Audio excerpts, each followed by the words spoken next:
Praise the Lord. Today we are going to discuss about a very familiar trait which we all go through. It's greed. When greed becomes your God. And to look at that, we have to go back to the scripture, Colossians 3:5. It says here,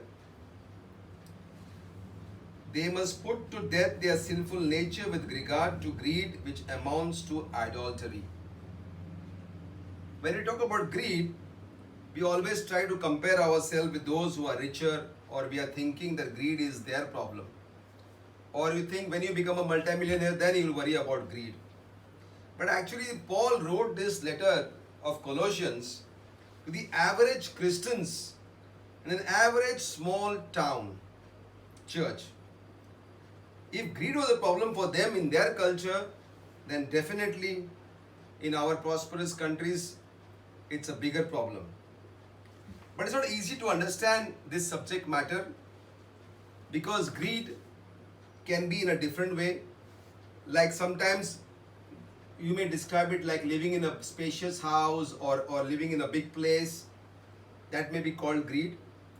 So I would like you to compare it. How greed will be compared to, in which manner? You may think that people are living in the slums today, they don't even have a proper roof on their street. And we are living in big houses. So is that greed? Let's learn where we should draw the line and how we can keep greed from becoming our God. We are Christians or followers of Jesus Christ.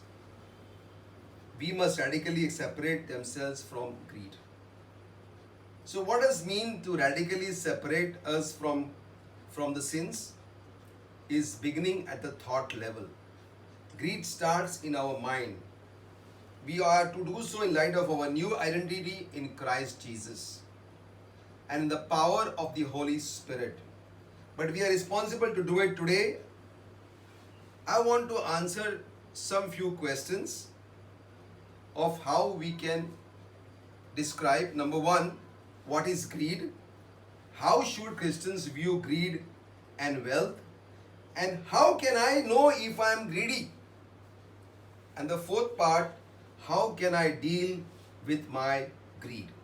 So first, what is greed? We all heard the word greed. So what is greed? Greed is the limitless desire to have more money or possessions for self-gratification while ignoring God with eternity. That's one definition. Okay, you might say, I don't have excessive things. I don't have extravagant desires. I just would like to have a little more and more and more. The Bible uses several words for greed. One means literally the love of silver. Paul used it in when he wrote to 1 Timothy 6:10. The love of money is the root of all evil. Another word used to translate the 10th commandment, Romans 7:7 says, you shall not covet, which means desire with regards to things which belongs to others. It means which things belong to someone else. If you want that, means you have greed. Have more and more. That's greed. But the main sense is a desire to have more and more things in an attempt to satisfy myself. Mark 7 verse 21 to 22 says, Jesus mentions a long list of sins including deeds of coveting, which he says comes from our hearts. So greed is not primarily covered or concerned about the amount, but it is actually about our motives. Our motives. A rich man, just because he has sort of wealth doesn't mean that he is greedy. A poor man also can be greedy if his wants or desires are huge. Let me give you an example. In Luke 12 verse 13 to 21, it says, a man in the crowd said to Jesus, Teacher, tell my brother to divide the family inheritance with me. Being fair, I would have expected Jesus to say, definitely you should do it. But Jesus says that I am no judge, or I am not arbitrary over your income. Then he told the whole crowd in Luke 12 verse 15, beware and be on your guard against every form of greed, for not even when one has abundance does his life consist of his possessions. Amen. Jesus told us the story of the man who had too many crops already full and his barns were full. But then he had a lot of crops, so he wanted to store for the future. So what he tried to do? He started to build bigger barns so he can have lot of crops for his future. Jesus rebukes him by saying, he is building his treasures here. Does he know that his soul may be required tomorrow? How can you guarantee that? Does that mean your security lies on the money? Greed puts a wrong value on temporal things. Temporal things are not forever. There is no such thing as a financial security in this world. Greed also treats eternal things as if they aren't real and never will happen. So how should Christians view greed and wealth?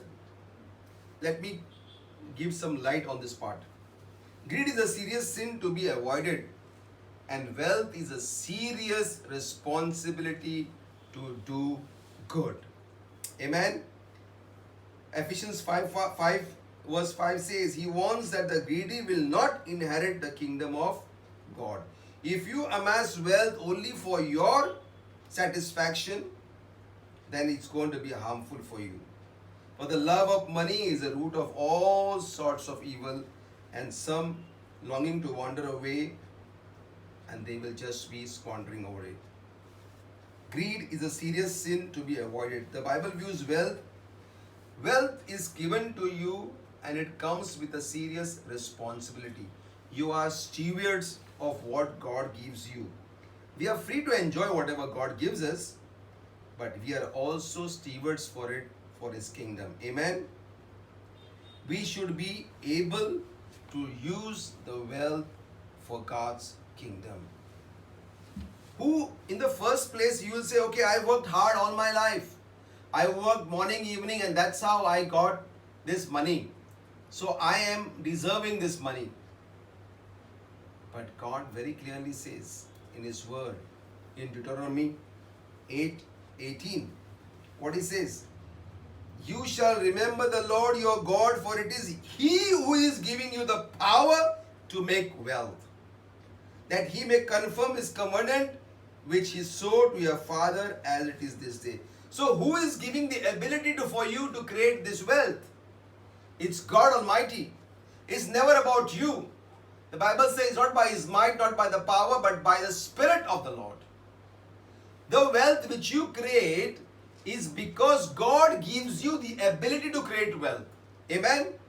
So God is the one who gives you the strength. So we need to honor God. We need to say, God, this all comes from you. We are only stewards of this wealth to effectively utilize this for His kingdom and for His glory. Amen?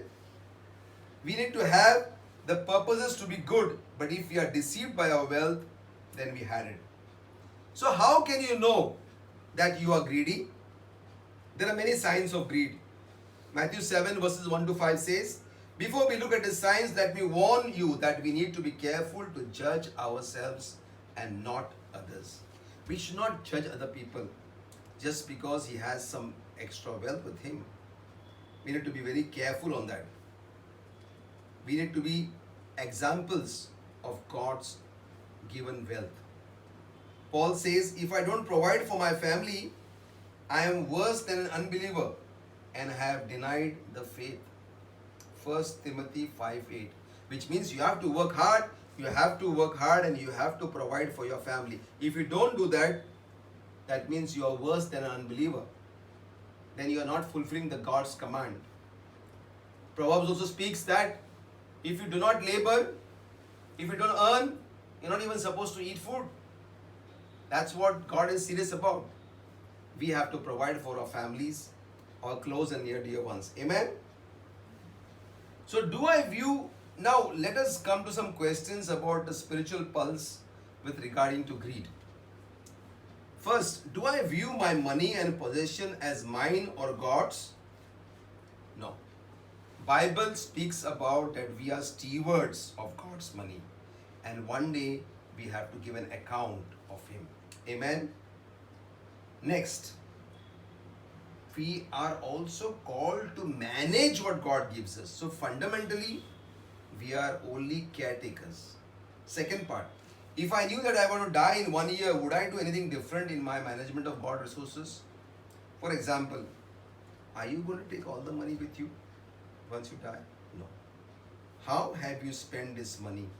Have you spent this money on only earthly things, or have you used for God's kingdom? That's another important question. Or are you just trying to store for yourself, for yourself, for yourself? Or are you using wisely what God gives you to expand God's kingdom? Amen. Next, why do I want more money? Is another question for thought. This is about the motives. What is your motive to have more money? Is it just for your family? To give requirements for your family? That's fine. That's legitimate. Or is it just to buy bigger and better things and things which you really don't need? Then you may be drifting towards greed. Next, am I more concerned about making money than I am about my eternal destiny? Where are you laying your treasures? Are you laying your treasures in heaven or just in this earth where worms and moth will eat your income, eat your wealth? Think about it then. Every day when you get up in the morning, are you seeking after God's kingdom, His righteousness? Think about that.